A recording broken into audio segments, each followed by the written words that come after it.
Well, Spidey fans, the long nightmares finally coming to an end.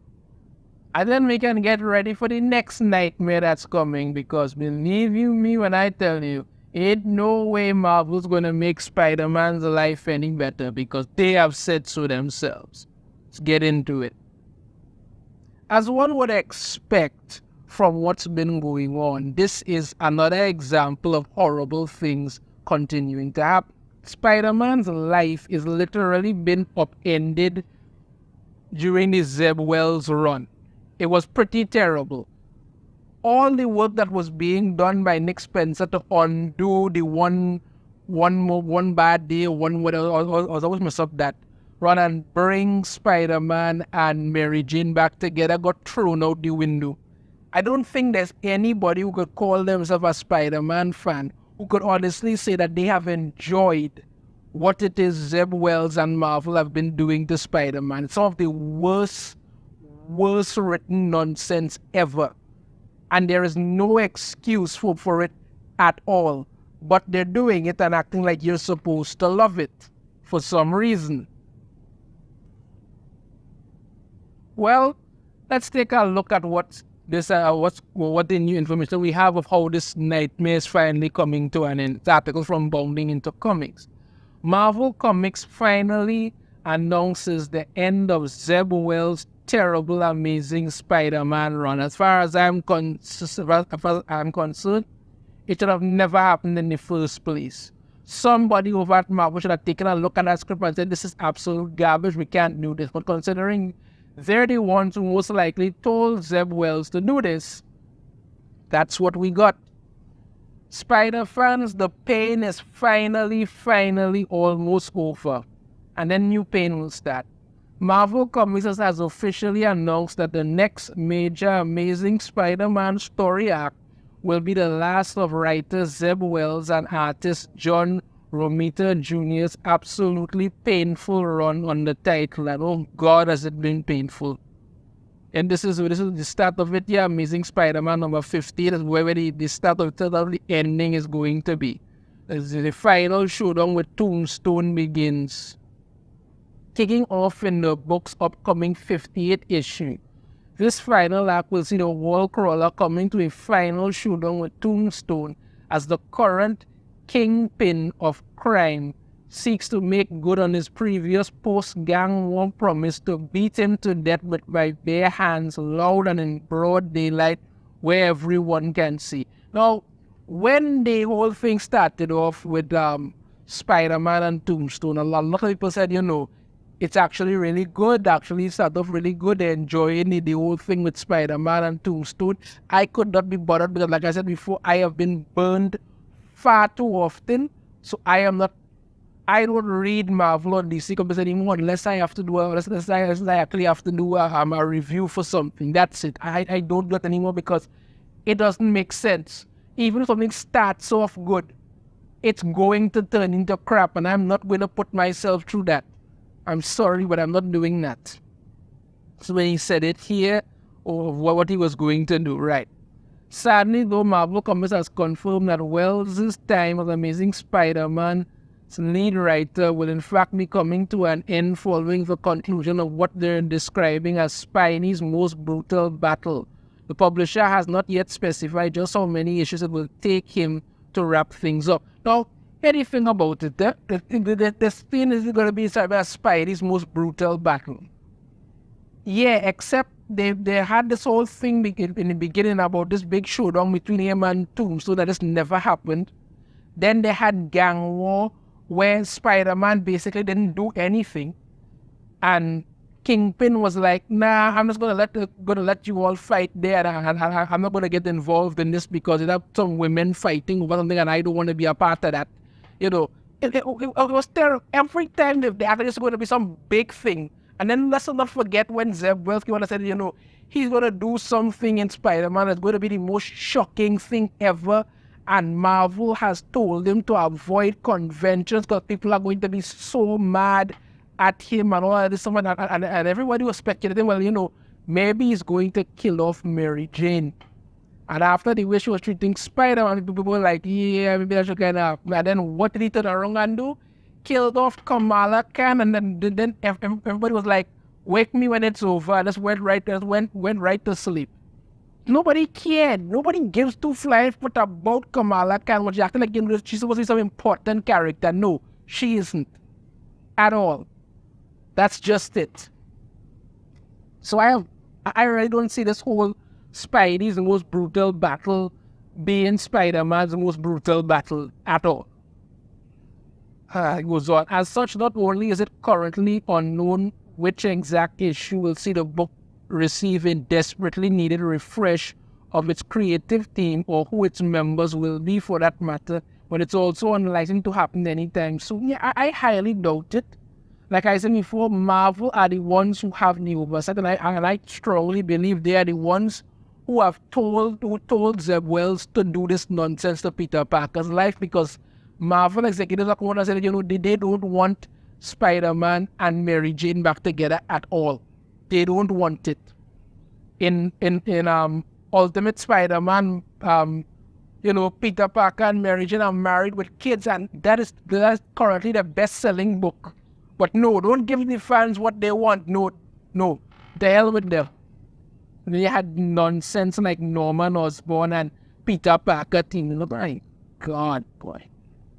In light of this announcement, it feels apt to take a moment to say, and I think I speak for readers everywhere here, thank God, as Wells' time on Amazing Spider-Man has been nothing short of absolutely terrible at best and blatantly insulting at worst. Yeah.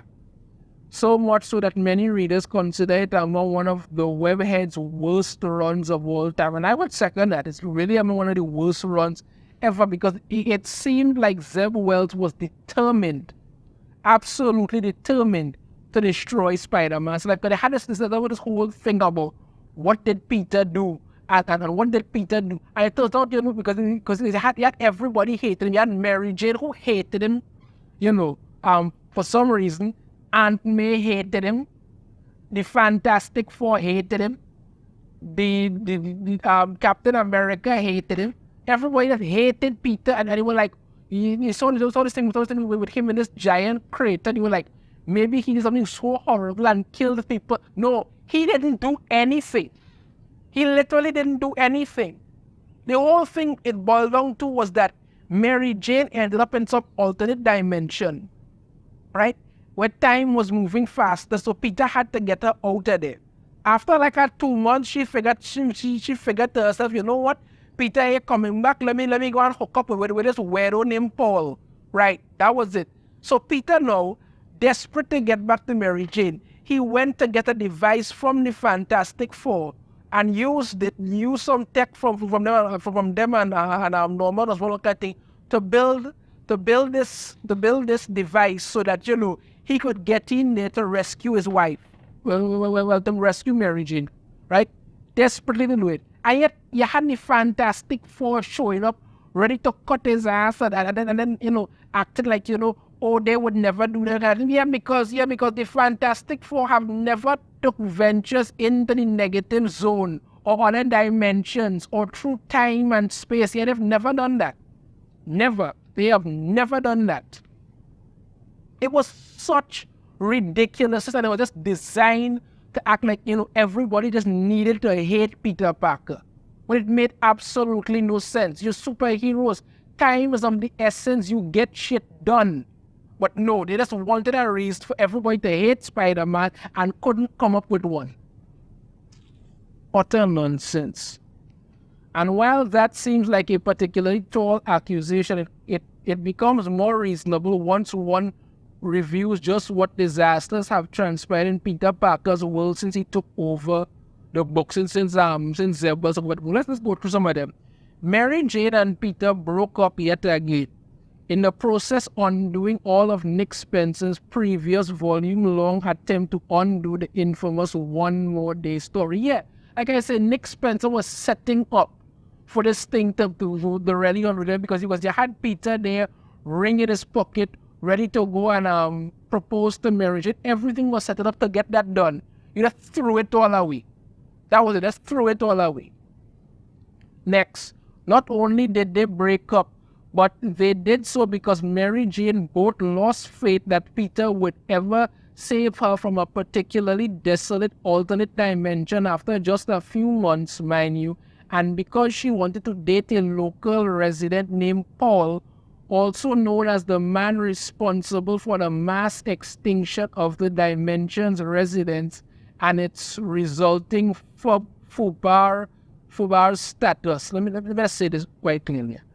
They basically tried to turn Mary Jane into Rambo, set up the whole thing with Paul, and I'm telling you, Paul is evil. There's no other way to put it. Paul is literally evil. Something very evil about the man, something very creepy about him. That is a fact.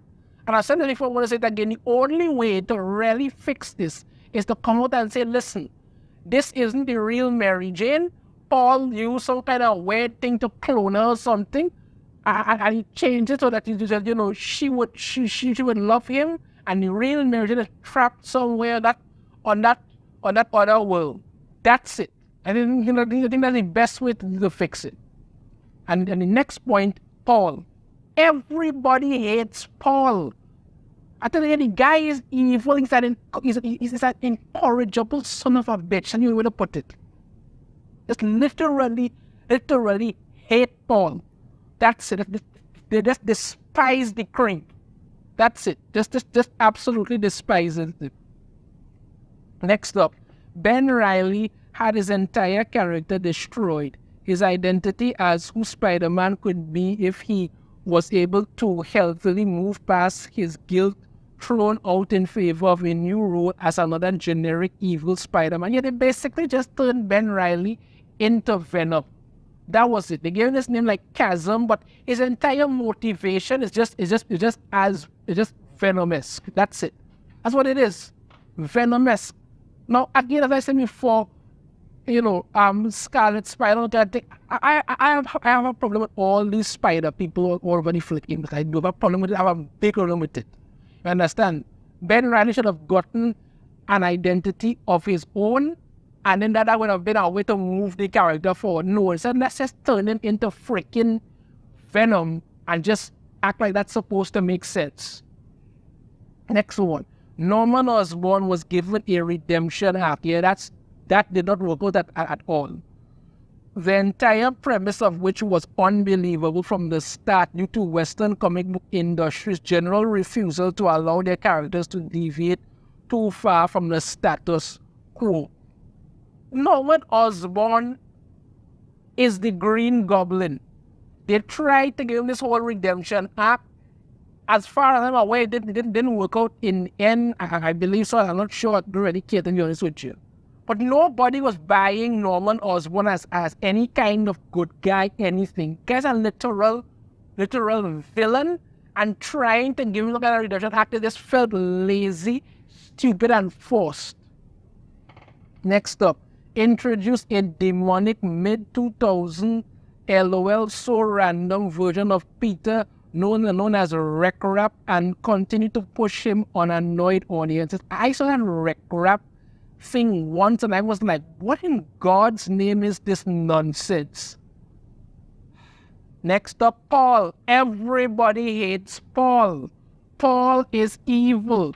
Paul is a problem. Everybody hates that annoying pain in the ass son of a bitch. Everybody hates Paul. But they keep forcing Paul. I tell you, nobody wants the guy around, but they keep doing it. Lord, boy. Alright, admittedly a personal grievance, but Peter was also given one of his worst alternate suits ever, receiving an Oscorp tech-infused random bubble sporting suit from Norman at the start of his time playing hero. I don't even understand what Peter was doing with Norman Osborn to begin with, but his suit and all, I don't agree. The bubble they look really stupid. Really stupid. Peter experienced his own uninspired heel turn as the Spider-Man who laughs. Oh God, that was stupid. In doing so, essentially retreading the what if Spider-Man let go of his morals and inhibitions idea previously explored in both the symbiote and superior Spider-Man storylines. Yeah, because when you are creatively bankrupt, You keep going back to the wells and drinking from it and just continue doing that. Next up, after the previous attempt at subverting audience expectation by turning him evil, Peter was again subjected to the Spider-Man who laughs treatment, this time turning full goblin courtesy of an unsurprisingly evil again Norman. Oh wow, Norman Osborn went evil and turned Spider-Man into Spider-Goblin. What a shock. What a shock. And then we had Paul, because everybody hates Paul. God, everybody hates that asshole. And honestly, those are just the ones that quickly come to mind. A reread of the series would absolutely bring to light even more of Wells' questionable creative decisions. Did you read Gang War? This author certainly couldn't be bothered. Imagine what treasures could be waiting inside. The best way to sum up Gang War, I didn't read it, but I did see that it's in a review for it. So it up Spider-Man was basically a passenger in it. Shit happened, nobody cared, everything kind of came to an end, and that was it. And he didn't leave out one thing in this the points that I want to address it. Turning Mary Jane into Jackpot was unbelievably stupid. You basically tried to turn her into some kind of Mary Sue type character. You know, where she could dial up any power she want. And then you expected everybody to love that nonsense. No. Hell no. No on the face of it. Yeah, somebody was supposed to care about this apparently. I don't know why. The beginning of the end of Wells' Amazing Spider-Man run is currently set aptly enough to hit newsstands this September 11th. Now, do we need to talk regarding his switch up of the Spider-Man editorial team? As far as I'm concerned, anybody they put is just going to be the same nonsense all over again. You understand me? And you have Chasm and, Craven the Hunter and Spider-Goblin. Look, tell you something, eh? Zeb Wells' run on Amazing Spider-Man is absolutely horrendous. Everybody's happy this is finally ending. Everybody's wondering why it began in the first place. And everybody's praying and hoping he doesn't come back to it.